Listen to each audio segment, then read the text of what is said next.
Hi friends, Siragadikka ஆசை serial next ப்ரைமோ என்ன மாதிரியான ட்விஸ்ட் ஆக்க போகுதுன்னு பார்க்கலாம். ரோகிணி கதறி அழுதுகிட்டே வழியில் வந்து என்ன பேசிட்டு போனாங்களோ அது எல்லாமே நினைச்சு வருத்தப்பட்டுட்டு இருக்காங்க. அப்போ கரெக்டாக அந்த இடத்துக்கு வித்யாவோட வீட்டுக்கு போகிறாங்க. வித்யா வந்து என்னாச்சுடி, எதுக்காக அழுகுதுகிட்டே வந்துட்டு இருக்குன்னு சொன்னதும் எல்லாமே போச்சுடி, மொத்த பிளானும் சொதப்பிடுச்சுடி.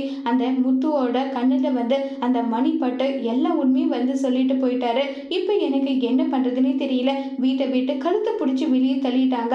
எப்பவுமே கோவப்படாத என்னுடைய மாமனார் கூட என் மேல கோவப்பட்டுட்டாருன்னு சொல்லி கதறி அழுதுட்டு இருக்காங்க. இதை கேட்டதுமே உடனே வித்யா, இங்க பாருடி, எப்பனாலும் தெரிய வேண்டிய உண்மை தானே, இதை சமாளிக்கணும். ஆமா, உன் புருஷன் என்ன சொன்னா, எப்பவுமே எனக்காக சப்போர்ட் பண்ணுவானா? அப்படி எந்த ஒரு சப்போர்ட்டும் பண்ணல. இந்த மனோஜுக்காக வாடி நீ இவ்வளோ போராடிட்டு இருந்த, அவன் மேல உண்மையான அன்பு வச்சுட்டு இருந்தேன். அட்லீஸ்ட் மனோஜாவது என்னை புரிஞ்சுப்பான்னு நினைச்சிட்டு இருந்தேன். ஆனா மனோஜும் என்னை புரிஞ்சுக்காததான் நினைச்சு எனக்கு ரொம்பவே வருத்தமா இருக்குன்னு சொல்லிட்டு ரோகிணி ரொம்பவே வருத்தப்பட்டும் ஃபீல் பண்ணி அழுதுட்டு இருக்காங்க.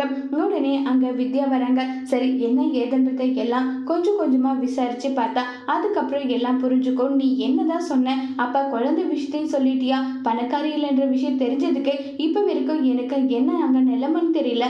இதுல குழந்தை இருக்கிற விஷயம் தெரிஞ்சு அவ்வளவுதான், என்னை வீட்டுல சேர்த்துப்பாங்களா? மனோஜ் என்னையும் பிரிச்சு விட்டுட்டு தான் மறு வேலையை பார்ப்பாங்க என் மாமியாரு. அதுதான் என்ன பண்றதுனே தெரியலன்னு சொல்லிட்டு ரோகிணி ஒரு பக்கம் புலம்பிட்டு இருக்காங்க. இப்ப ரோகிணியை பத்தின எல்லா உண்மையும் தெரிஞ்சுக்கிட்டா விஜயா என்ன செய்ய போறாங்கிறத வரப்போற எபிசோட்ல வெயிட் பண்ணி பார்க்கலாம். தேங்க்யூ.